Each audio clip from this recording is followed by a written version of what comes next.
ਨਾ ਜਾਂ ਬਰਮਾ ਨੂੰ ਲੇਖ ਜਾਣਗੇ ਨਾਲੇ। ਸਤਿ ਸ੍ਰੀ ਅਕਾਲ ਪੰਜਾਬੀਓ, ਮੈਂ ਜਗਰੂਪ ਸਿੰਘ ਮਾਨ ਤੇ ਤੁਸੀਂ ਇਸ ਵਕਤ ਦੇਖ ਰਹੇ ਹੋ ਸੰਗਰਾਮ ਟੈਲੀਵਿਜ਼ਨ ਪੰਜਾਬ। ਦੋਸਤੋ, ਪੰਜਾਬੀਆਂ ਦਾ ਪ੍ਰਵਾਸ ਬਹੁਤ ਪੁਰਾਣਾ ਹੈ, ਸਦੀਆਂ ਪੁਰਾਣਾ ਹੈ। ਅੱਜ ਦੇ ਤੇ ਪੁਰਾਣੇ ਜਿਹੜਾ ਪ੍ਰਵਾਸ ਦੇ ਵਿੱਚ ਬਹੁਤ ਫਰਕ ਹੈ। ਪਹਿਲਾਂ ਪੰਜਾਬੀ ਜਾਂਦੇ ਹੁੰਦੇ ਸੀ ਵਿਦੇਸ਼ਾਂ ਨੂੰ ਕਮਾਈਆਂ ਕਰਨ, ਉਹਨਾਂ ਦੇ ਪਰਿਵਾਰ ਘਰੇ ਰਹਿੰਦੇ ਹੁੰਦੇ ਸੀ ਅਤੇ ਉਹ ਕਮਾਈਆਂ ਕਰਕੇ ਉਹਨਾਂ ਨੂੰ ਘਰਾਂ ਨੂੰ ਬੱਚਿਆਂ ਕੋਲ ਮੁੜਨ ਦੀ ਤਾਂਘ ਹੁੰਦੀ ਸੀ। ਪਰ ਜਿਹੜਾ ਪਿਛਲੇ 25-30-40 ਸਾਲ ਤੋਂ ਮੁੜ ਰਿਵਾਜ ਬਦਲਿਆ ਕਿ ਹੁਣ ਪੰਜਾਬੀ ਉੱਥੇ ਜਾਂਦੇ ਨੇ PR ਲੈਣ ਜਾਂ ਫਿਰ ਸੈੱਟ ਹੋਣ, ਘਰ-ਬਾਰ ਆਪਣਾ ਉੱਥੇ ਪੂਰੀ ਤਰ੍ਹਾਂ ਵਸਾਉਣ। ਅਤੇ ਉਹਨਾਂ ਨੂੰ ਹੁਣ ਤਾਂਘ ਸਿਰਫ ਇਸ ਗੱਲ ਦੀ ਹੁੰਦੀ ਹੈ ਕਿ ਪਿੱਛੇ ਪਈ ਬਾਪੂ ਦੇ ਨਿਆਈ ਵਾਲੇ ਖੇਤ ਨੂੰ ਕਦੋਂ ਵੇਚ ਕੇ ਆਉਣਾ, ਕਦੋਂ ਉਸ ਨੂੰ ਵੇਚ ਕੇ ਇੱਥੇ ਆ ਕੇ ਟਰਾਲਾ ਪਾਉਣਾ। ਪਰ ਹੁਣ ਇੱਕ ਉਸ ਤੋਂ ਬਾਅਦ ਹੋਰ ਜਿਹੜਾ ਤੱਤ ਚੱਲਿਆ ਹੋਇਆ ਹੈ ਉਹ ਇਹ ਹੈ ਕਿ ਆਈਲੈਟਸ, ਲੋੜਵੰਦ ਘਰਾਂ ਦੀਆਂ ਕੁੜੀਆਂ ਇੰਟੈਲੀਜੈਂਟ ਬਹੁਤ ਹੁੰਦੀਆਂ ਨੇ, ਉਹ ਆਈਲੈਟਸ ਕਰਦੀਆਂ ਨੇ ਅਤੇ ਅਮੀਰ ਘਰ ਦੇ ਕਿਸੇ ਪੁੱਤ ਨੂੰ ਵਿਆਹ ਕੇ ਉਹਨਾਂ ਦਾ ਖਰਚਾ ਕਰਵਾ ਕੇ ਬਾਹਰ ਜਾਂਦੀਆਂ ਨੇ। ਅਤੇ ਅਜੇ ਇਸ ਟਰੈਂਡ ਵਿੱਚ ਇੰਨਾ ਕੁ ਨੁਕਸ ਪੈ ਗਿਆ ਕਿ ਇੱਕ ਜਿਹੜਾ ਸ਼ਰਾਬ ਬਣਦਾ ਜਾ ਰਿਹਾ ਹੈ। ਆਈਲੈਟਸ ਵਾਲੀਆਂ ਕੁੜੀਆਂ ਮੁੰਡਿਆਂ ਲਈ ਸ਼ਰਾਬ ਬਣਦੀਆਂ ਜਾ ਰਹੀਆਂ ਨੇ। ਅਤੇ ਅੱਜ ਅਸੀਂ ਇਸ ਵਿਸ਼ੇ 'ਤੇ ਗੱਲਬਾਤ ਕਰਾਂਗੇ ਕਿਉਂਕਿ ਜਿਹੜਾ ਡਿਪਾਰਟਮੈਂਟ ਹੈ ਉਹਦੇ ਨਾਲ ਸਿੱਖਿਆ ਨਾਲ ਸੰਬੰਧਿਤ, ਐਜੂਕੇਸ਼ਨ ਨਾਲ ਸੰਬੰਧਿਤ ਆਈਲੈਟਸ +2 ਤੋਂ ਬਾਅਦ ਹੀ ਕੀਤੀ ਜਾਂਦੀ ਹੈ। ਅਤੇ ਇਸ ਵਿਸ਼ੇ 'ਤੇ ਸਾਡੇ ਨਾਲ ਗੱਲਬਾਤ ਕਰਨ ਦੇ ਲਈ ਅੱਜ ਸਾਡੇ ਨਾਲ ਦੋ ਸਾਡੇ ਮਹਿਮਾਨ ਹਾਜ਼ਰ ਨੇ। ਸਭ ਤੋਂ ਪਹਿਲਾਂ ਮੈਂ ਉਹਨਾਂ ਦਾ ਸਵਾਗਤ ਕਰੂੰਗਾ। ਸਾਡੇ ਦੋਵੇਂ ਟੀਚਰ ਨੇ ਸਰ, ਸ਼੍ਰੀਪਾਲ ਜੀ ਅਤੇ ਜਸਪ੍ਰੀਤ ਸਿੰਘ ਸੰਧੂ ਜੀ। ਸਵਾਗਤ ਹੈ ਸਰ ਤੁਹਾਡਾ। ਸਭ ਤੋਂ ਪਹਿਲਾਂ ਸੰਧੂ ਸਾਹਿਬ, ਤੁਹਾਨੂੰ ਇਹ ਨੋਰਮਲ ਜਿਹਾ ਕੁਐਸਚਨ ਹੈ ਵੀ ਜਿਹੜਾ ਇਹ ਵਰਤਾਰਾ ਵਾਪਰ ਰਿਹਾ ਵੀ ਤੁਹਾਨੂੰ ਕੀ ਲੱਗਦਾ ਕਿ ਹੈ ਕੀ ਹੋ ਕੀ ਰਿਹਾ ਹੈ? ਸਰ, ਇਹਨੂੰ ਆਪਾਂ ਇਹ ਕਹਿ ਸਕਦੇ ਹਾਂ ਵੀ ਪਹਿਲਾਂ ਜਿਹੜੀ ਦਾਜ ਦੀ ਪ੍ਰਥਾ ਸੀਗੀ ਜੀ, ਉਹ ਮੁੰਡੇ ਵਾਲੇ ਦਾਜ ਲੈਂਦੇ ਸੀਗੇ। ਕਹਿੰਦੇ ਸੀ ਵੀ ਸਾਡੇ ਕੋਲ 5-6 ਕਿੱਲੇ ਜ਼ਮੀਨ ਹੈਗੀ ਆ, ਵੀ ਅਸੀਂ ਤੁਹਾਡੀ ਕੁੜੀ ਨਾਲ ਵਿਆਹ ਕਰਨ ਨੂੰ ਤਿਆਰ ਆ ਕਿ ਤੁਸੀਂ ਸਾਨੂੰ 20 ਲੱਖ ਰੁਪਈਆ ਦੇਵੋਗੇ, ਗੱਡੀ ਦੇਵੋਗੇ। ਪਰ ਅੱਜ ਇਸ ਨੂੰ ਆਪਾਂ ਦੂਜੇ ਰੂਪ 'ਚ ਦੇਖੀਏ, ਇਹ ਕੁੜੀਆਂ ਦਾਜ ਲੈ ਰਹੀਆਂ ਨੇ ਕਿਉਂਕਿ ਉਹਨਾਂ ਕੋਲ ਇੱਕੋ ਇੱਕ ਸਕਿੱਲ ਆ, ਉਹ ਹੈ ਆਇਲਸ। ਉਹਨਾਂ ਦਾ ਦਿਮਾਗ, ਉਹਨਾਂ ਦਾ ਗੁਣ, ਉਹਨਾਂ ਦੀ ਸਿੱਖਿਆ, ਇਹ ਉਲਟ ਵਰਤਾਰਾ ਚੱਲ ਪਿਆ ਹੈ। ਉਹ ਸ੍ਰਿਸ਼ਟੀ ਦਾ ਇੱਕ ਨਿਯਮ ਆ ਕਿ ਵਰਤਾਰਾ ਜਿਹੜਾ ਘੁੰਮ ਘੁਮਾ ਕੇ ਚੇਂਜ ਹੁੰਦਾ ਰਹਿੰਦਾ ਵਾ। ਅਤੇ ਇਹਨੂੰ ਆਪਾਂ ਉਸ ਆਧਾਰ 'ਤੇ ਲੈ ਕੇ ਦੇਖੀਏ ਤਾਂ ਮੈਨੂੰ ਤਾਂ ਇੱਕ ਪੋਜ਼ੀਟਿਵ ਪੱਖ ਲੱਗਦਾ ਵੀ ਜਿੱਥੇ ਧੀਆਂ ਭੈਣਾਂ ਦਾ ਆਪਣਾ ਸ਼ੋਸ਼ਣ ਹੁੰਦਾ ਸੀਗਾ, ਦਾਜ ਦੀ ਬਲੀ ਚੜ੍ਹਦੀਆਂ ਸੀਗੀਆਂ ਧੀਆਂ। ਆਪਣੇ ਬਹੁਤ ਕੇਸ ਨੇ ਪੰਜਾਬ ਦੇ ਵਿੱਚ, ਤੁਸੀਂ ਭਵਿੱਖ ਦੇ ਵਿੱਚ ਵੀ ਇਹਨੂੰ ਐਨਾਲਿਸਿਸ ਕਰਕੇ ਦੇਖੋਗੇ ਅਤੇ ਪਾਸਟ ਨੂੰ ਵੀ ਇਹ ਨਾਲ ਲੈ ਕੇ ਚੱਲੋਗੇ ਤਾਂ ਇੱਦਾਂ ਦੇ ਬਹੁਤ ਕੇਸ ਨੇ ਕਿ ਜਿਹੜੀਆਂ ਆਪਣੀਆਂ ਧੀਆਂ ਨੇ ਅੱਜ ਉਹ ਆਪਣੇ ਬਾਪ ਦੇ ਘਰੇ ਬੈਠੀਆਂ ਨੇ, ਜਿਹੜੀਆਂ ਕਿ ਦਾਜ ਦੇ ਕਾਰਨ ਉਹਨਾਂ ਨੂੰ ਮੁੰਡਿਆਂ ਨੇ ਉਹਨਾਂ ਨੂੰ ਬਿਲਕੁਲ ਨਕਾਰਤਾ ਵੀ ਦਾਜ ਨਹੀਂ ਲੈ ਕੇ ਆਏ, ਸਾਡਾ ਤੁਹਾਡੇ ਨਾਲ ਕੋਈ ਵਾਸਤਾ ਨਹੀਂ ਚੱਲਦਾ। ਨਹੀਂ, ਮੈਂ ਤੁਹਾਡਾ ਸਵਾਲ ਇੱਥੇ ਕੱਢਦਾ। ਤੁਹਾਡੀ ਗੱਲ ਬਿਲਕੁਲ ਸਹੀ ਆ, ਪਰ ਕਿਹਾ ਜਾਂਦਾ ਵੀ ਮਰਦ ਪ੍ਰਧਾਨ ਸਮਾਜ ਹੈ ਸਾਡਾ। ਅਤੇ ਮੈਂ ਸ਼੍ਰੀਪਾਲ ਜੀ ਤੁਹਾਨੂੰ ਵੀ ਇਹ ਸਵਾਲ ਨਾਲ ਹੀ ਕਰੂੰਗਾ ਕਿ ਮਰਦ ਪ੍ਰਧਾਨ ਸਮਾਜ ਦੀ ਆਪਾਂ ਗੱਲ ਕਰਦੇ ਹਾਂ। ਅੱਜ ਕੁੜੀਆਂ ਦੇ ਪਿੱਛੇ ਜਿਹੜੇ ਮੁੰਡੇ ਨੇ, ਸਾਡੇ ਨੌਜਵਾਨ ਮੁੰਡੇ, ਉਹ ਸਿਰਫ ਇਸ ਲਈ ਆਪਣੀ ਜਾਨ ਦੇ ਰਹੇ ਨੇ ਕਿ ਅਸੀਂ ਇੰਨਾ ਪੈਸਾ ਲੈ ਕੇ ਉਹਨੂੰ ਬਾਹਰ ਭੇਜਿਆ, ਉਹ ਸਾਨੂੰ ਲੈ ਕੇ ਨਹੀਂ ਜਾ ਰਹੇ। ਤੁਸੀਂ ਇਸ ਨੂੰ ਕਿਵੇਂ ਦੇਖਦੇ ਹੋ? ਦੇਖੋ ਸਰ, ਗੱਲ ਇਹਦੇ ਵਿੱਚ ਜੇਕਰ ਅਸੀਂ ਦੇਖੀਏ ਉਹ ਸਾਨੂੰ ਲੈ ਕੇ ਨਹੀਂ ਜਾ ਰਹੇ। ਜਿਵੇਂ ਕੰਡੀਸ਼ਨਸ ਕਈ ਹੋ ਸਕਦੀਆਂ ਨੇ, ਹਾਲਾਤ ਕਈ ਹੋ ਸਕਦੇ ਨੇ। ਸਾਨੂੰ ਦੇਖੋ ਕੁਛ ਤਾਂ ਸਾਡੇ ਲੋਕਾਂ 'ਚ ਸਬਰ ਦੀ ਵੀ ਕਮੀ ਆ ਜੀ, ਸਭ ਤੋਂ ਵੱਡੀ ਗੱਲ ਦੇਖੀਏ ਤਾਂ। ਕਿਉਂਕਿ ਜਦੋਂ ਕੋਈ ਬੱਚਾ ਇੱਥੋਂ ਫੋਰਨ ਕੰਟਰੀ ਜਾਂਦਾ, ਉਹਨੇ ਆਪਣੇ ਆਪ ਨੂੰ ਵੀ ਸੈੱਟ ਕਰਨਾ ਹੁੰਦਾ ਵਾ। ਇੱਕ ਖਾਸ ਕਰਕੇ ਇੱਕ ਕੁੜੀ ਜਾਤ ਲਈ ਇੱਥੇ ਆਪਣੇ ਇੰਡੀਆ ਦੇ ਵਿੱਚ ਇਕੱਲੇ ਰਹਿਣਾ ਬਹੁਤ ਔਖਾ, ਤੇ ਉੱਥੇ ਜਦੋਂ ਉਹ ਜਾਂਦੀ ਆ ਤਾਂ ਉਹਨੂੰ ਬਹੁਤ ਟਾਈਮ ਲੱਗ ਜਾਂਦਾ ਉਸ ਚੀਜ਼ ਨੂੰ ਸੈੱਟ ਆਊਟ ਕਰਨ ਦੇ ਵਿੱਚ। ਲੇਕਿਨ ਮੈਂ ਇਹ ਗੱਲ ਦੇਖੀ ਆ, ਮੈਨੂੰ ਇਹ ਮਹਿਸੂਸ ਹੋਇਆ ਕਿ ਕੁੜੀਆਂ ਦੀ ਵੀ ਇੰਨੀ ਜ਼ਿਆਦਾ ਗਲਤੀ ਨਹੀਂ ਹੁੰਦੀ। ਕਈ ਵਾਰ ਅਸੀਂ ਕਾਹਲਪਣਾ ਜ਼ਿਆਦਾ ਦਿਖਾ ਦਿੰਦੇ ਹਾਂ, ਅਸੀਂ ਬਹੁਤ ਜ਼ਿਆਦਾ ਮਤਲਬ ਜਲਦੀ ਕਰਦੇ ਹਾਂ ਕਿ ਉਹ ਕੁੜੀ ਚਲੀ ਗਈ, ਮੇਰਾ ਵਿਆਹ ਹੋ ਗਿਆ, ਉਹ ਮੈਨੂੰ ਲੈ ਕੇ ਨਹੀਂ ਜਾ ਰਹੀ। ਸਾਨੂੰ ਇਹ ਲੱਗਦਾ ਕਿ ਸਮਾਂ ਬੜਾ ਹੌਲੀ ਹੌਲੀ ਬੀਤ ਰਿਹਾ। ਜਿਸ ਬੰਦੇ ਦਾ ਵਿਆਹ ਹੋਇਆ ਹੁੰਦਾ ਕੁੜੀ ਦੇ ਨਾਲ, ਕੁੜੀ ਚਲੀ ਗਈ, ਉਹਨੂੰ ਇਹ ਲੱਗਦਾ ਕਿ ਸਾਲ ਬੀਤਿਆ, ਉਹਦਾ ਸਾਲ ਉਹਨੂੰ 10 ਸਾਲ ਦੀ ਤਰ੍ਹਾਂ ਲੱਗਦਾ। ਪਰ ਉਹ ਉਸ ਜਿਹੜਾ 10 ਸਾਲ ਉਹਦਾ ਉਹਨੂੰ ਐਂ ਲੱਗਦਾ ਵਾ 1 ਸਾਲ ਉਹਦਾ 10 ਸਾਲ 'ਚ ਬੀਤਿਆ, ਉਹਦੇ ਵਿੱਚ ਉਹਨੂੰ ਇਹ ਲੱਗਦਾ ਵਾ ਕਿ ਉਹ ਕੁੜੀ ਜਿਹੜੀ ਹੈਗੀ ਆ ਉਹਨੂੰ ਬੜਾ ਲੰਬਾ ਸਮਾਂ ਦੇ ਰਹੀ ਆ, ਮਤਲਬ ਵੀ ਉਹਨੂੰ ਬੁਲਾ ਨਹੀਂ ਰਹੀ।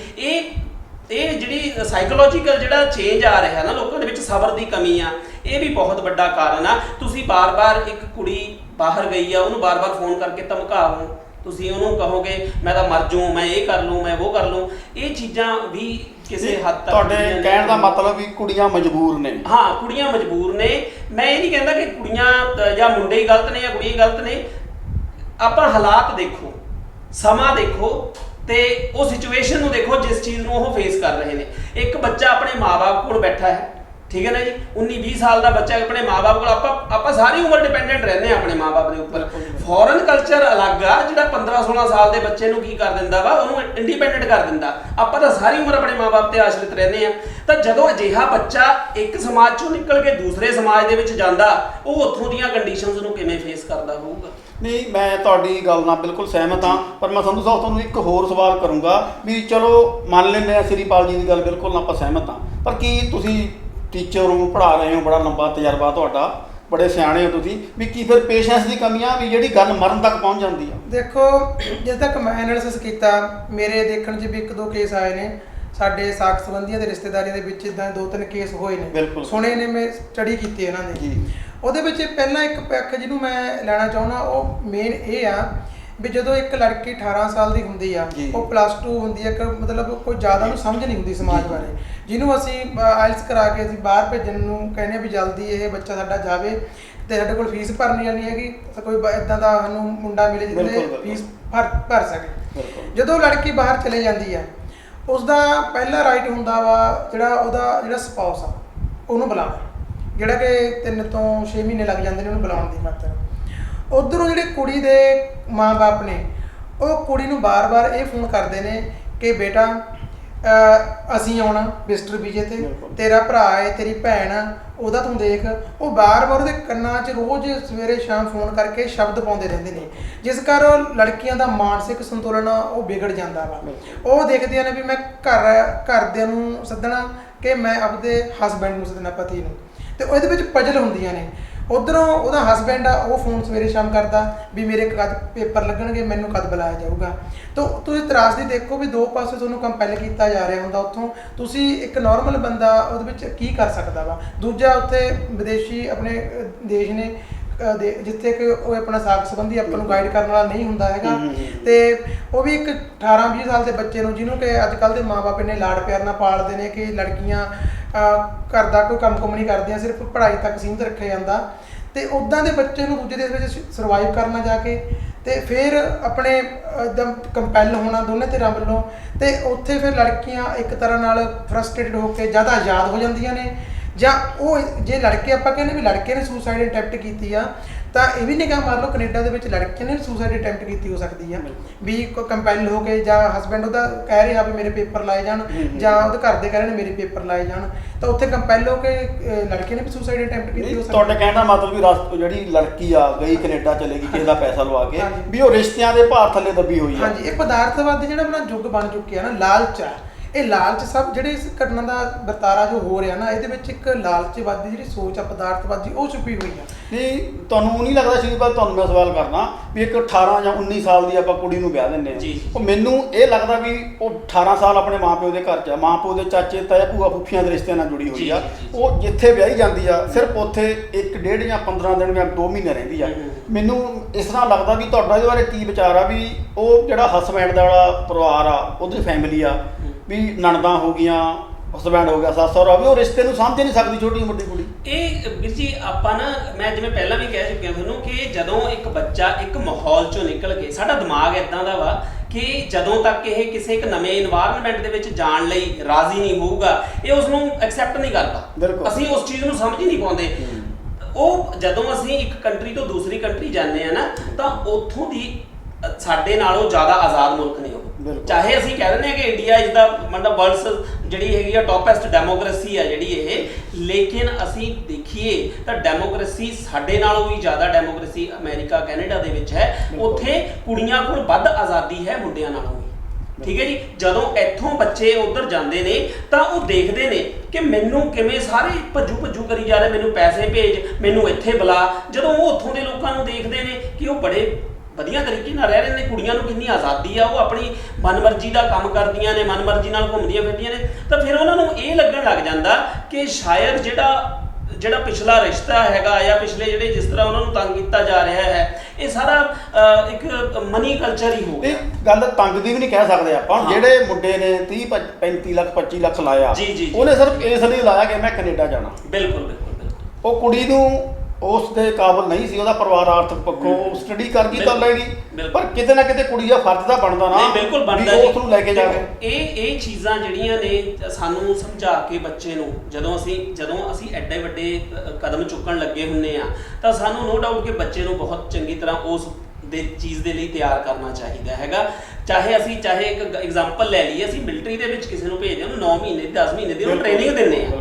ਤੁਸੀਂ ਆਪਣਾ ਬੱਚਾ ਸਿਰਫ 2 ਮਹੀਨੇ ਦੀ ਆਇਲਟਸ ਕਰਾ ਕੇ ਬਾਹਰ ਤੋਰ ਦਿੱਤਾ, ਤੁਸੀਂ ਉਹਨੂੰ ਫਿਜ਼ੀਕਲੀ ਟ੍ਰੇਨ ਨਹੀਂ ਕੀਤਾ, ਤੁਸੀਂ ਉਹਨੂੰ ਸਾਈਕੋਲੋਜੀਕਲੀ ਟ੍ਰੇਨ ਨਹੀਂ ਕੀਤਾ ਕਿ ਤੁਸੀਂ ਬਾਹਰ ਜਾ ਕੇ ਕੀ ਕਰਨਾ, ਤੁਸੀਂ ਉਹਦਾ ਫਟਾਫਟ ਵਿਆਹ ਕਰ ਦਿੱਤਾ। ਉਹ ਬੱਚੇ ਨੇ ਤਾਂ ਉਸੇ ਤਰ੍ਹਾਂ ਰਿਐਕਟ ਕਰਨਾ ਹੈ ਜੋ ਉਹਦੀਆਂ ਕੰਡੀਸ਼ਨਸ ਹੈਗੀਆਂ ਨੇ, ਜੋ ਉਸਨੂੰ ਉਹ ਫੇਸ ਕਰ ਰਿਹਾ ਹੈ। ਇੱਕ ਐਡੋਲਸੈਂਟ ਪੀਰੀਅਡ ਹੈ ਉਹਦੇ ਅੰਦਰ ਹਾਰਮੋਨਸ ਚੇਂਜ ਹੋ ਰਹੇ ਨੇ। ਬਿਲਕੁਲ ਠੀਕ ਹੈ ਨਾ, ਇਹ ਸਾਈਕੋਲੋਜੀਕਲੀ ਇਫੈਕਟ ਬਹੁਤ ਜ਼ਿਆਦਾ ਕਰ ਰਿਹਾ ਹੈ। ਨਹੀਂ ਸੰਧੂ ਸਾਹਿਬ, ਮੈਂ ਤੁਹਾਨੂੰ ਕੁਐਸਚਨ ਕਰਦਾ ਵੀ ਇੱਥੇ ਜੋ ਰਿਸ਼ਤਿਆਂ ਦਾ ਇਹ ਗਹਿ-ਕੱਚ ਦਾ ਮੁਕਾਬਲਾ ਹੋ ਰਿਹਾ, ਤੋੜ ਭੰਨ ਤੋੜ ਹੋ ਰਹੀ ਆ, ਵੀ ਇੱਥੇ ਕੁੜੀ ਦੇ ਜਾਂ ਮੁੰਡੇ ਦੇ ਜਿਹੜੇ ਮਾਂ-ਬਾਪ ਨੇ ਉਹ ਕਿੱਥੇ ਖੜਦੇ ਨੇ, ਉਹਨਾਂ ਦੀ ਕੀ ਡਿਊਟੀ ਬਣਦੀ ਆ? ਦੇਖੋ, ਜਿਹੜੇ ਆਪਣੇ ਲੜਕੀ ਦਾ ਪਰਿਵਾਰ ਆ ਚਾਹੇ ਲੜਕੇ ਦਾ ਪਰਿਵਾਰ ਆ, ਸਾਡਾ ਜਿਹੜਾ ਪੰਜਾਬ ਦਾ ਸੱਭਿਆਚਾਰ ਤੇ ਸੰਸਕ੍ਰਿਤੀ ਆ ਬਹੁਤ ਅਮੀਰ ਆ। ਬਿਲਕੁਲ। ਜੇ ਆਪਾਂ ਉਹ ਸੰਸਕ੍ਰਿਤੀ ਦੇ ਅਕੋਰਡਿੰਗ ਚੱਲਦੇ ਆ ਤਾਂ ਸਾਡੇ ਸਾਰੇ ਰਿਸ਼ਤੇ ਹੀ ਉਹ ਸੰਸਕ੍ਰਿਤੀ ਸੱਭਿਆਚਾਰ ਤੇ ਟਿਕੇ ਹੋਏ ਨੇ। ਬਿਲਕੁਲ। ਜੋ ਤੋਂ ਲੜਕੀ ਇੱਥੋਂ ਵਿਆਹ ਕੇ ਕੈਨੇਡਾ ਚਲੇ ਜਾਂਦੀ ਆ, ਹਾਂਜੀ, ਪਹਿਲੀ ਗੱਲ ਆ ਉਹਦੇ ਵਿੱਚ ਆਪਾਂ ਇੱਕ ਬਹੁਤ ਇਦਾਂ ਦੇ ਕੇਸ ਹੋਏ ਨੇ ਕਿ ਜਿੱਥੇ ਲੜਕਾ ਘੱਟ ਪੜ੍ਹਿਆ ਲਿਖਿਆ 10ਵੀਂ ਪਾਸ ਆ 12ਵੀਂ ਪਾਸ ਆ, ਲੜਕੀ ਗ੍ਰੈਜੂਏਸ਼ਨ ਆ ਜਾਂ ਪੋਸਟ ਗ੍ਰੈਜੂਏਸ਼ਨ ਆ, ਉਹਦਾ ਰਿਸ਼ਤਾ ਹੋਇਆ ਸਿਰਫ ਇੱਕ ਲਾਲਚ ਦੇ ਆਧਾਰ ਤੇ, ਪੈਸੇ ਦੇ ਆਧਾਰ ਤੇ ਵੀ ਇਹ ਮੇਰੀ ਫੀਸ ਭਰੂਗਾ। ਉੱਥੇ ਕੁਝ ਏਜ ਦਾ ਵੀ ਡਿਫਰੈਂਸ ਦੇਖਿਆ ਗਿਆ ਵੀ ਲੜਕਾ ਉੱਥੇ 25 ਸਾਲ ਦਾ ਤੇ ਲੜਕੀ 18 ਸਾਲ ਦੀ ਆ, ਤੇ ਇਹ ਵੀ ਰਿਸ਼ਤਿਆਂ ਟੁੱਟਣ ਦਾ ਇੱਕ ਕਾਰਨ ਬਹੁਤ ਬੜਾ ਬਣਦਾ ਜਾ ਰਿਹਾ ਕਿ ਜਿਹਨੂੰ ਆਪਾਂ ਸਮਝ ਨਹੀਂ ਸਕਦੇ ਹੈਗੇ। ਜਿੱਥੇ ਗੱਲ ਰਹੀ ਆਪਣੀ ਮਾਂ-ਬਾਪ ਦੀ, ਤਾਂ ਮਾਂ-ਬਾਪ ਨੂੰ ਤਾਂ ਇੱਕ ਦੌੜ ਲੱਗੀ ਹੋਈ ਆ ਵੀ ਆਇਲਸ ਕਰਾਓ ਤੇ ਬਾਹਰ ਭੇਜੋ, ਇੱਕ ਸਬਜ਼ ਬਾਗ ਜਿਹੜੀ ਦੇਖੇ ਹੋਏ ਨੇ ਅੱਖਾਂ ਦੇ, ਉਹੀ ਉਹਨਾਂ ਨੂੰ ਇਹ ਕਰਨ ਲਈ ਮਜਬੂਰ ਕਰਦੇ ਨੇ। ਠੀਕ ਆ ਜੀ। ਬਾਕੀ ਗੱਲ ਇਹ ਆ ਵੀ ਦੇਖੋ, ਲੜਕਿਆਂ ਨੂੰ ਆਪਣਾ ਜਿਹਨੂੰ ਕਹਿੰਦੇ ਨੇ ਪੰਜਾਬੀ ਦੀ ਕਹਾਵਤ, ਆਪਣਾ ਸਿਰ ਆਪ ਗੁੰਦਣਾ ਚਾਹੀਦਾ। ਠੀਕ ਹੈ ਜੀ। ਆਪ ਪੜ੍ਹੋ। ਜਿਹੜੇ ਲੜਕੇ ਅੱਜ ਟਾਈਮ ਵੇਸਟ ਕਰ ਰਹੇ ਨੇ, ਇੱਧਰ ਮਾਰਕੀਟ ਦੀਆਂ ਗੇੜੀਆਂ ਲਾ ਰਹੀਆਂ, ਉੱਧਰ ਚਲੇ ਗਏ, ਆਇਲਸ ਕਰਨਾ ਕੋਈ ਖਾਸ ਬੜੀ ਗੱਲ ਨਹੀਂ ਹੈਗੀ। ਜੇ ਤੁਸੀਂ ਇੱਕ ਜਾਣ ਦਾ ਮਨ ਬਣਾਏ ਲਿਆ ਬਾਹਰ, ਤਾਂ ਤੁਸੀਂ ਆਪ ਵੀ ਕਰਕੇ ਜਾ ਸਕਦੇ ਹੋ ਕਿ ਤੁਸੀਂ ਸੌਖੇ ਰਹੋਗੇ ਉੱਥੇ ਜਾ ਕੇ।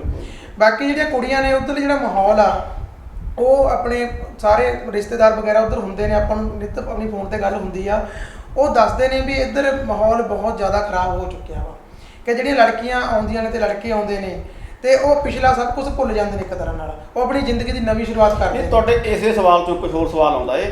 ਇੱਕ ਦੇਸ਼ ਦੇ ਵਿੱਚ ਸੂਬੇ 'ਚ ਉਹਨਾਂ ਨੇ 25-20 ਸਾਲ ਲਾਏ, 18 ਸਾਲ ਪਲੀਆਂ ਜੰਮੀਆਂ, ਸਲਵਾਰ ਕਮੀਜ਼ ਜੋ ਪੁਰਾਣਾ ਬਣਾ ਕਲਚਰ ਜੁੜੀਆਂ, ਜਦੋਂ 에ਅਰਪੋਰਟ ਤੇ ਜਾਂਦੇ ਨੇ ਬੱਚੇ, 에ਅਰਪੋਰਟ ਤੇ ਖਾਸ ਕਰ ਸਾਡੀਆਂ ਕੁੜੀਆਂ, ਉਹ 에ਅਰਪੋਰਟ ਤੋਂ ਜਾਣ ਤੋਂ ਪਹਿਲਾਂ ਹੀ ਆਪਣਾ ਹੁਲੀਆ ਚੇਂਜ ਕਰ ਲੈਂਦੀਆਂ ਨੇ ਕਿ ਜਿਹੜਾ 18 ਸਾਲ ਦਾ ਕਲਚਰ ਆ ਉਹ ਤੋਂ ਐਡੀ ਛੇਤੀ ਟੁੱਟ ਜਾਂਦੀਆਂ ਵੀ ਜਸਟ 2 4 5 7 ਘੰਟੇ ਜੇ ਉੱਧਰਲਾ ਵੀ ਜਾਂ ਜਿਹੜਾ ਉਹ ਅਪਣਾ ਲੈਂਦੀਆਂ ਨੇ। ਕੀ ਤੁਹਾਨੂੰ ਲੱਗਦਾ ਵੀ ਸਾਡੇ ਕਿਤੇ ਇੱਥੇ ਐਜੂਕੇਸ਼ਨ ਵਿੱਚ ਕਮੀ ਆ, ਕਿਤੇ ਪੜ੍ਹਾਈ ਵਿੱਚ ਕਮੀ ਆ, ਕਿੱਥੇ ਕਮੀ ਕਿੱਥੇ ਹੈ?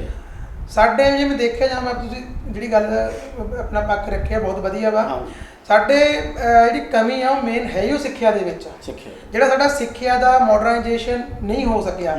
ਜੇ ਆਪਾਂ ਭਾਰਤ ਦੀ ਸਿੱਖਿਆ ਦੀ ਗੱਲ ਕਰੀਏ, ਇਹ ਬਿਲਕੁਲ ਆਊਟਡੇਟਡ ਹੋ ਚੁੱਕੀ ਆ।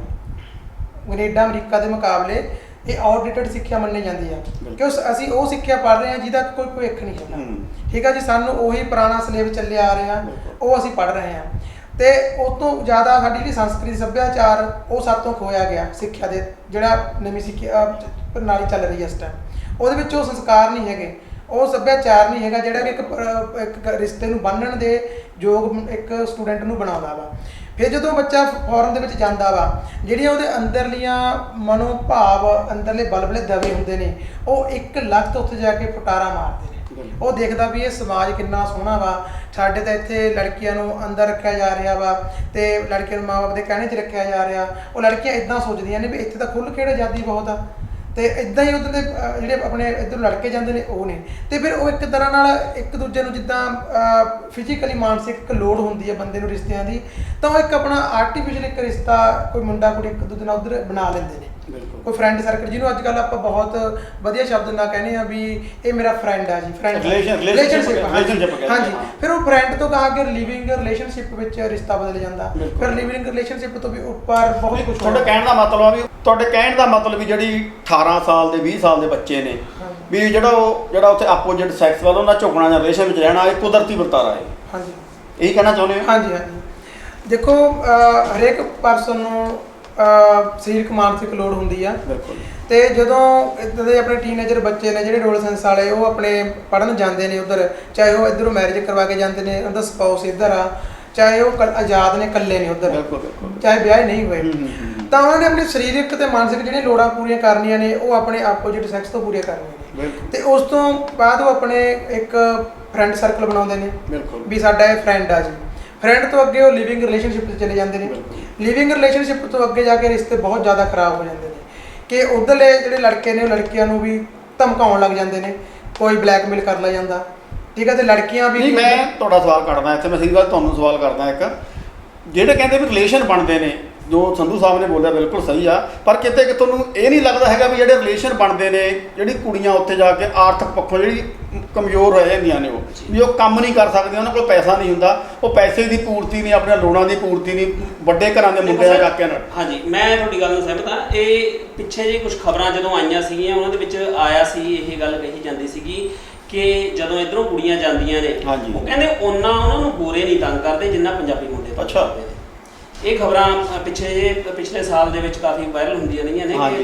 ਇੱਕ ਦੋ ਵਾਰ ਮੈਂ YouTube ਤੇ ਵੀ ਇਹਨਾਂ ਚੀਜ਼ਾਂ ਨੂੰ ਦੇਖਿਆ। ਤੇ ਮਤਲਬ ਕੀ ਆ ਕਿ ਸਾਡੇ ਇੱਥੇ ਚਾਹੇ ਮੁੰਡੇ ਹੀ ਨੇ ਚਾਹੇ ਕੁੜੀਆਂ ਹੀ ਨੇ, ਜਿਹੜੀ ਅਸੀਂ ਗੱਲ ਕਰੀਏ ਫਿਜ਼ੀਕਲੀ ਜਾਂ ਜਿਹੜਾ ਹੈਗਾ ਅਸੀਂ ਰਿਲੇਸ਼ਨਸ਼ਿਪ ਦੀ ਗੱਲ ਕਰੀਏ, ਤੇ ਇਹਦੇ ਵਿੱਚ ਰੀਜ਼ਨ ਇਹ ਹੋ ਜਾਂਦਾ ਵਾ ਕਿ ਇੱਕ ਤਾਂ ਜਿਵੇਂ ਇੱਥੇ ਤਾਂ ਸਾਡੇ ਉੱਪਰ ਬਹੁਤ ਪਾਬੰਦੀਆਂ ਹੁੰਦੀਆਂ, ਜਿਵੇਂ ਕੋਈ ਚਾਹੇ ਉਹ ਕੋਈ ਲੜਕੀ ਆ ਚਾਹੇ ਕੋਈ ਲੜਕਾ ਹੈ, ਉਹ ਆਪਣਾ ਕਲਚਰ ਹੈ, ਆਪਣੀ ਇੱਕ ਧਾਰਮਿਕਤਾ ਹੈ, ਆਪਣਾ ਇੱਕ ਪਰਿਵਾਰਵਾਦ ਹੈ, ਅਸੀਂ ਉਸ ਰਿਸਪੈਕਟ ਨੂੰ ਧਿਆਨ ਵਿੱਚ ਰੱਖਦੇ ਹੋਏ ਕੋਈ ਗਲਤ ਕਦਮ ਨਹੀਂ ਚੁੱਕਦੇ। ਲੇਕਿਨ ਜਦੋਂ ਅਸੀਂ ਆਪਣੀ ਕੰਟਰੀ ਛੱਡ ਕੇ ਦੂਸਰੇ ਮੁਲਕ ਚਲੇ ਗਏ, ਉਹਨਾਂ ਮੁਲਕਾਂ ਦੇ ਵਿੱਚ ਇਹਨਾਂ ਚੀਜ਼ਾਂ ਦੀ ਕਾਫੀ ਖੁੱਲ੍ਹ ਹੈ, ਕਾਫੀ ਆਜ਼ਾਦੀ ਹੈ। ਤਾਂ ਜਦੋਂ ਬੱਚੇ ਨੂੰ ਇਹ ਸਾਰੀਆਂ ਚੀਜ਼ਾਂ ਐਂ ਲੱਗਦੀਆਂ ਨੇ ਕਿ ਜਿਵੇਂ ਫ੍ਰੀ 'ਚ ਵੰਡੀਆਂ ਜਾ ਰਹੀਆਂ ਨੇ, ਤਾਂ ਫਿਰ ਉਹ ਕਹਿੰਦਾ ਹੈ ਕਿ ਇਹਨਾਂ ਚੀਜ਼ਾਂ ਨੂੰ, ਕਿਉਂਕਿ ਮੇਰੇ ਮਾਂ-ਬਾਪ ਨਹੀਂ ਦੇਖ ਰਹੇ, ਇੱਥੇ ਕਿਹੜਾ ਕੋਈ ਦੇਖ ਰਿਹਾ, ਇੱਥੇ ਕਿਹੜਾ ਕੋਈ, ਜੇ ਕੋਈ ਇੱਦਾਂ ਦੀ ਉਨੀ ਕੀ ਗੱਲ ਹੋ ਗਈ ਤਾਂ ਕੋਈ ਗੱਲ ਨਹੀਂ, ਉਹ ਸੌਰਟ ਆਊਟ ਹੋ ਜੂਗੀ। ਮਤਲਬ ਉਹ ਇਹਨਾਂ ਚੀਜ਼ਾਂ ਨੂੰ, ਤੇ ਕਈ ਵਾਰ ਬੱਚਾ ਸਹੀ ਹੁੰਦਾ, ਉਹ ਨਾਲ ਦਾ ਫਰੈਂਡ ਸਰਕਲ ਖਰਾਬ ਕਰਦਾ। ਇਹ ਮੈਂ ਇਹਦੀ ਗੱਲ ਵਿਚਾਲੇ ਕੱਟ ਕੇ ਕਹਿਣਾ ਚਾਹੁੰਦਾ ਵੀ ਜਿਹੜੇ ਉਧਰਲੇ ਲਿਵਿੰਗ ਰਿਲੇਸ਼ਨਸ਼ਿਪ ਨੇ ਕੁੜੀਆਂ ਦੇ, ਉਹੀ ਇਹ ਰਿਸ਼ਤਿਆਂ ਦਾ ਟੁੱਟਣ ਦਾ ਕਾਰਨ ਬਣਦੇ ਨੇ। ਲੜਕੀ ਇੱਧਰੋਂ ਵਿਆਹ ਕੇ ਜਾਂਦੀ ਆ, ਉੱਧਰ ਜਾ ਕੇ ਦੁਬਾਰਾ ਲਿਵਿੰਗ ਰਿਲੇਸ਼ਨਸ਼ਿਪ 'ਚ ਕਿਸੇ ਫਰੈਂਡ ਨਾਲ ਆਪਣੇ ਬਣਾ ਲੈਂਦੀ ਆ, ਤੇ ਉਹ ਰਿਸ਼ਤੇ ਲਿਵਿੰਗ ਰਿਲੇਸ਼ਨਸ਼ਿਪ ਵਾਲੇ ਇੱਧਰਲੇ ਮੁੰਡਿਆਂ ਨੂੰ ਆਤਮ ਹੱਤਿਆ ਕਰਨ ਲਈ ਮਜਬੂਰ ਕਰਦੇ ਨੇ। ਤੇ ਇੱਕ ਗੱਲ ਮੈਂ ਹੋਰ ਇੱਥੇ ਦੱਸਣੀ ਚਾਹੁੰਦਾ ਵੀ ਜ਼ਿਆਦਾਤਰ ਜਿਹੜੇ ਆਪਣੇ ਪੰਜਾਬੀ ਲੜਕੇ ਜਾਂਦੇ ਨੇ ਤੇ ਉਹ ਜ਼ਿਆਦਾ ਆਪਣੇ ਉੱਧਰ ਜਾ ਕੇ ਸ਼ੋਸ਼ੇਬਾਜ਼ੀਆਂ ਕਰਦੇ ਨੇ। ਇੱਧਰੋਂ ਆਪਣੇ ਬਾਪ ਨੂੰ ਕਹਿੰਦੇ ਨੇ ਵੀ ਇੱਕ ਕਿੱਲਾ ਜਿੱਥੇ ਹੋਰ ਵੇਚੇ ਇੱਕ ਹੋਰ ਵੇਚ ਦੇ, ਮੈਂ ਗੱਡੀ ਲੈਣੀ ਆ। ਜ਼ਿਆਦਾਤਰ ਪੰਜਾਬੀ ਲੜਕਿਆਂ ਕੋਲ ਗੱਡੀਆਂ ਨੇ। ਹੁਣ ਕੁੜੀਆਂ ਤਾਂ ਉਧਰ ਕੋਲ ਗੱਡੀਆਂ ਹੈ ਨਹੀਂ ਜਿਹੜੀ ਪਿੱਛੇ ਗੱਡੀ ਵੇਚਦੇ ਜਾਂਦੀਆਂ ਨੇ, ਉਹ ਤਾਂ ਵਿਚਾਰੀਆਂ ਹੈਂਡ ਟੂ ਮਾਊਥ ਨੇ। ਲੜਕਿਆਂ ਨੇ ਉਹ ਇੱਕ ਫੋਕੇ ਸਬਜ਼ੀਵਾਦ ਦਿਖਾ ਕੇ, ਗੱਡੀਆਂ ਦਿਖਾ ਕੇ, ਮਹਿੰਗੇ ਕੱਪੜੇ ਦਿਖਾ ਕੇ ਉਹ ਲੜਕਿਆਂ ਨੂੰ ਇੱਕ ਤਰ੍ਹਾਂ ਭਰਮਾ ਲੈਂਦੇ ਨੇ, ਮਗਰ ਲਾ ਲੈਂਦੇ ਨੇ। ਤੇ ਲੜਕੀਆਂ ਥੋੜਾ ਜਿਹਾ ਜਲਦੀ ਇਦਾਂ ਦੀਆਂ ਜਿਹੜੀ ਚੀਜ਼ਾਂ ਨੇ ਉਹਨਾਂ ਦੇ ਉੱਪਰ ਜ਼ਿਆਦਾ। ਮੈਂ ਤੁਹਾਨੂੰ ਇਹੀ ਗੱਲ ਕਹਿਣੀ ਚਾਹੁੰਦਾ ਹੈ ਵੀ ਜਿਹੜਾ ਇਹ ਵਰਤਾਰਾ ਚੱਲਿਆ ਹੋਇਆ, ਪਹਿਲਾਂ ਵਰਤਾਰਾ ਇੱਕ ਚੱਲਿਆ ਸੀ ਵੀ ਬਾਹਰੋਂ NRI ਆਉਂਦੇ ਨੇ, 50-55 ਸਾਲ ਦਾ 18-20 ਸਾਲ ਦੀ ਕੁੜੀ ਵਿਆਹੀ, ਉਹ ਇੱਥੇ ਉਹਨਾਂ ਦੋ ਮਿਸਯੂਜ਼ ਕੀਤੀ ਚਲੇ ਗਿਆ। ਹੁਣ ਵਰਤਾਰਾ ਚੱਲ ਪਿਆ ਵੀ ਕੁੜੀਆਂ ਜਾਂਦੀਆਂ ਨੇ, ਮੁੰਡਿਆਂ ਦੇ ਪੈਸੇ ਲਵਾਉਂਦੀਆਂ ਨੇ, ਛੱਡ ਜਾਂਦੀਆਂ ਨੇ। ਪਰ ਇਹ ਜਿਹੜਾ ਲਵਪ੍ਰੀਤ ਵਾਲਾ ਕੇਸ ਹੋਇਆ ਬਰਨਾਲੇ ਜ਼ਿਲ੍ਹੇ ਦਾ ਧਨੌਲੇ ਦਾ, ਉਹ ਮੁੰਡੇ ਨੇ ਆਤਮ ਹੱਤਿਆ ਕਰੀ ਆ ਸਿਰਫ ਇਸ ਕਰਕੇ ਕਿ ਮੈਂ ਇੰਨਾ ਪੈਸਾ ਲਾਇਆ, ਮੇਰੀ ਵਾਈਫ ਮੈਨੂੰ ਕੈਨੇਡਾ ਜਾ ਕੇ ਭੁੱਲ ਗਈ, ਮੇਰੇ ਨਾਲ ਗੱਲ ਨਹੀਂ ਕਰਦੀ। ਫਿਰ ਇਹ ਵਰਤਾਰੇ ਨੂੰ ਰੋਕਿਆ ਕਿਵੇਂ ਜਾ ਸਕਦਾ? ਮੇਨ ਰੀਜ਼ਨ ਇਸ ਗੱਲ ਦੇਖੋ, ਜਿਹੜਾ ਪਦਾਰਥਵਾਦੀ ਜੇ ਲਾਲਚਵਾਦੀ ਜਿਹੜਾ ਵਤੀਰਾ ਚੱਲ ਰਿਹਾ ਨਾ, ਜੇ ਲਾਲਚ ਹੈ, ਲਾਲਚ ਆ ਵੀ ਤੁਸੀਂ ਸੌਦਾ ਕਰ ਰਹੇ ਹੋ ਰਿਸ਼ਤੇ ਦਾ, ਰਿਸ਼ਤੇ ਥੋੜੀ ਬਣ ਰਹੇ ਨੇ। ਰਿਸ਼ਤੇ ਸੰਸਕਾਰਾਂ ਸੱਭਿਆਚਾਰ ਨਾਲ ਬਣਦੇ ਨੇ। ਅੱਗੇ ਆਪਣੇ ਮੰਨ ਲਓ ਆਪਣੇ ਪੰਜਾਬ ਵਿੱਚ ਕੋਈ 18-20 ਸਾਲ ਦੀ ਲੜਕੀ ਘੱਟ ਉਮਰ 'ਚ ਵਿਆਹੀ ਜਾਂਦੀ ਸੀ, ਤੇ ਉਦੋਂ ਵੀ ਮਤਲਬ ਲੜਾਈ ਝਗੜੇ ਹੁੰਦੇ ਸੀ, ਘੱਟ ਉਮਰ ਦੇ ਨਹੀਂ ਆਪਾਂ ਨੂੰ ਸੋਚ ਸਮਝ ਹੁੰਦੀ। ਤਾਂ ਆਪਣਾ ਚਾਚੇ ਤਾਏ ਆਪਣੇ ਸੰਯੁਕਤ ਪਰਿਵਾਰ ਹੁੰਦੇ ਸੀਗੇ, ਉਹ ਲੜਾਈ ਝਗੜਿਆਂ ਨੂੰ ਅਣਦੇਖਾ ਕਰਕੇ ਸਮਝਾ ਕੇ ਰਿਸ਼ਤੇ ਤੋੜ ਲੈਂਦੇ ਸੀ ਅੱਗੇ, ਤੇ ਪਰਿਵਾਰ ਅੱਗੇ ਵੱਧ ਜਾਂਦਾ ਸੀ। ਹੁਣ ਕੈਨੇਡਾ ਵਰਗੇ ਕੰਟਰੀ ਦੇ ਵਿੱਚ ਜਿੱਥੇ ਕਿ ਮੈਂ ਕਹੂੰਗਾ ਵੀ ਜਿਹਨੂੰ ਕਹਿੰਦੇ ਨਾ ਵੀ ਰੂਲ ਨਿਯਮ ਬਹੁਤ ਜ਼ਿਆਦਾ ਵਧੀਆ ਨੇ, ਨਿਯਮ ਨੇ, ਉੱਥੇ ਥੁੱਕ ਨਹੀਂ ਸਕਦੇ, ਉੱਥੇ ਇਹ ਨਹੀਂ ਕਰ ਸਕਦੇ, ਉੱਥੇ ਉਨੀਓ ਜ਼ਿਆਦਾ ਨੈਤਿਕਤਾ ਦੀ ਕਮੀ ਆ, ਨੈਤਿਕਤਾ ਦੀ ਨਿਘਾਰ ਆ ਉੱਥੇ। ਉਹ ਨੈਤਿਕਤਾ ਜਿਹੜੀ ਬੱਚੇ ਨੂੰ ਸਾਰੀ ਉਮਰ ਚੱਲਣੀ ਹੁੰਦੀ ਆ, ਬੁਢਾਪੇ ਤੱਕ ਇੱਕ ਨੈਤਿਕਤਾ ਚੱਲਦੀ ਆ, ਉਹ ਬੱਚਾ ਉੱਥੇ ਨੈਤਿਕਤਾ ਦੇ ਨਿਘਾਰ ਵਿੱਚ ਇੰਨਾ ਜ਼ਿਆਦਾ ਗਿਰ ਜਾਂਦਾ ਵਾ ਕਿ ਉਹ ਆਪਣੀ ਜਿਹੜੀ ਜ਼ਿੰਦਗੀ ਆ ਹੱਦਾਂ ਭੁੱਲ ਜਾਂਦਾ, ਤੇ ਉਹਨੂੰ ਇੱਕ ਸਵਾਰਥੀ ਜਿਹੜਾ ਜੀਵਨ ਉਹਤੇ ਡਿਪੈਂਡ ਹੋ ਜਾਂਦਾ। ਮੈਂ ਸ੍ਰੀਪਾਲ ਜੀ ਤੁਹਾਨੂੰ ਸਵਾਲ ਕਰਦਾ ਵੀ ਮਾਂ ਪਿਓ ਤੋਂ ਵੱਧ ਟਾਈਮ ਬੱਚਾ ਟੀਚਰਾਂ ਕੋਲ ਰਹਿੰਦਾ ਹੈ ਜੀ। ਇਹ ਜੋ ਵਰਤਾਰਾ ਹੋ ਰਿਹਾ, ਇੱਥੇ ਟੀਚਰ ਕੋਈ ਰੋਲ ਨਿਭਾ ਸਕਦੇ ਨੇ? ਦੇਖੋ ਜੀ, ਟੀਚਰ ਉਹੀ ਗੱਲ ਆ ਜਾਂਦੀ ਹੈ ਕਿ ਐਜੂਕੇਸ਼ਨ ਜਿਹੜਾ ਸਾਡਾ ਸਿਸਟਮ ਹੈਗਾ ਜੀ, ਜੇਕਰ ਅੱਜ ਦੇ ਸਮੇਂ ਦੇ ਵਿੱਚ ਅਸੀਂ ਬੱਚੇ ਨੂੰ ਕੁਝ ਪੜ੍ਹਾਉਣਾ ਹੈਗਾ ਬਿਲਕੁਲ ਤਾਂ ਉਹ ਸਾਰਾ ਕਰਿਕੂਲਮ ਮੈਂਸ਼ਨ ਹੈ। ਬਿਲਕੁਲ ਕਰਿਕੂਲਮ ਤੋਂ ਬਾਹਰ ਤੁਸੀਂ ਪੜ੍ਹਾ ਨਹੀਂ ਸਕਦੇ। 8-9 ਪੀਰੀਅਡ ਹੁੰਦੇ ਨੇ, ਉਹਨਾਂ ਪੀਰੀਅਡਸ ਦੇ ਵਿੱਚ ਹੀ ਸਾਰਾ ਕੁਝ ਪੜ੍ਹਾਉਣਾ। ਪਰ ਹਾਂ, ਅਸੀਂ ਉਹਨਾਂ ਨੂੰ ਮੋਰਲ ਵੈਲਿਊ ਸਿਖਾ ਸਕਦੇ ਹਾਂ। ਅਸੀਂ ਐਕਸਟਰਾ ਜਿਹੜੇ ਕਰਿਕੂਲਰ ਐਕਟੀਵਿਟੀਜ਼ ਦੇ ਵਿੱਚ ਉਹਨਾਂ ਨੂੰ ਮਤਲਬ ਬਹੁਤ ਕੁਝ ਇਹੋ ਜਿਹਾ ਦੱਸ ਸਕਦੇ ਹਾਂ ਕਿ ਸਬਜੈਕਟ ਤੋਂ 5-10 ਮਿੰਟ ਸਾਨੂੰ ਹਮੇਸ਼ਾ, ਮੈਂ ਕਹਿੰਦਾ ਹਰੇਕ ਟੀਚਰ ਨੂੰ ਇਹ ਕਰਨਾ ਚਾਹੀਦਾ ਕਿ ਜੇ 40 ਮਿੰਟ ਦਾ ਲੈਕਚਰ ਹੈ ਤਾਂ 30 ਮਿੰਟ ਤੁਸੀਂ ਪੜ੍ਹਾ ਕੇ 10 ਮਿੰਟ ਉਹਨਾਂ ਨੂੰ ਮੋਰਲ ਲੈਕਚਰ ਦਿਓ। ਬਿਲਕੁਲ, ਜਿਹਦੇ ਵਿੱਚ ਉਹਨਾਂ ਨੂੰ ਦੱਸਿਆ ਜਾਵੇ ਕਿ ਤੁਸੀਂ ਤੇ ਤੁਹਾਡੇ ਪੇਰੈਂਟਸ, ਤੁਹਾਡੇ ਗੁਰੂ ਤੇ ਤੁਹਾਡੇ ਆਪਸ ਦੇ ਵਿੱਚ ਜਿਹੜੇ ਤੁਸੀਂ ਦੋਸਤ ਮਿੱਤਰ ਹੋ, ਉਹਨਾਂ ਦੇ ਵਿੱਚ ਤੁਸੀਂ ਕਿਸ ਤਰ੍ਹਾਂ ਰਹਿਣਾ ਹੈ, ਕਿਵੇਂ ਰਿਲੇਸ਼ਨ ਰਹਿਣਾ, ਤੇ ਉਹਨਾਂ ਨੂੰ ਦੂਸਰਾ ਇੱਕ ਓਪੋਜ਼ਿਟ ਸੈਕਸ ਬਾਰੇ ਨੌਲੇਜ ਦਿੱਤੀ ਜਾਵੇ ਕਿ ਉਹ ਸਿਰਫ ਇੱਕ ਜਿਹੜਾ ਹੈਗਾ ਫਿਜ਼ੀਕਲ ਰਿਲੇਸ਼ਨ ਦਾ ਹੀ ਸਾਧਨ ਨਹੀਂ ਹੁੰਦਾ, ਉਸ ਦੇ ਨਾਲ ਵੀ ਤੁਸੀਂ ਇੱਕ ਬਹੁਤ ਵਧੀਆ ਭੈਣ ਭਰਾ ਦੇ ਰਿਲੇਸ਼ਨ ਦੇ ਨਾਲ ਰਹਿ ਸਕਦੇ ਹੋ। ਤੁਸੀਂ ਇੱਕ ਦੋਸਤ ਦੇ ਰਿਲੇਸ਼ਨ ਦੇ ਨਾਲ, ਸਾਡੇ ਇੱਥੇ ਉਹਨੂੰ ਮਾੜਾ ਸਮਝਿਆ ਜਾਂਦਾ, ਪਰ ਤੁਹਾਡੇ ਕਹਿਣ ਦੇ ਹਿਸਾਬ ਨਾਲ ਵੀ ਉਹ ਗੱਲ ਬੱਚਿਆਂ ਨਾਲ ਖੁੱਲ੍ਹ ਕੇ ਕਰਨੀ ਚਾਹੀਦੀ ਹੈ। ਬੱਚਿਆਂ ਨਾਲ ਖੁੱਲ੍ਹ ਕੇ ਕਰਨੀ ਚਾਹੀਦੀ ਹੈ, ਬੱਚਿਆਂ ਨੂੰ ਸਮਝਾਉਣਾ ਚਾਹੀਦਾ ਇਸ ਗੱਲ ਦੇ ਬਾਰੇ। ਤੇ ਦੂਸਰੀ ਗੱਲ ਜਿਹੜੀ ਤੁਸੀਂ ਕਹੀ ਗਿਆ ਕਿ ਵੀ ਇਹਦਾ ਜਿਹੜਾ ਆਰਥਿਕ ਪੱਖ ਹੈਗਾ ਹੈ ਨਾ, ਆਰਥਿਕ ਪੱਖੋਂ ਲੋਕ ਜਾਂਦੇ ਨੇ ਕਿ ਪੈਸਾ ਕਮਾਉਣ ਜਾਣਾ ਸੀ ਫੋਰਨ ਦੇ ਵਿੱਚ।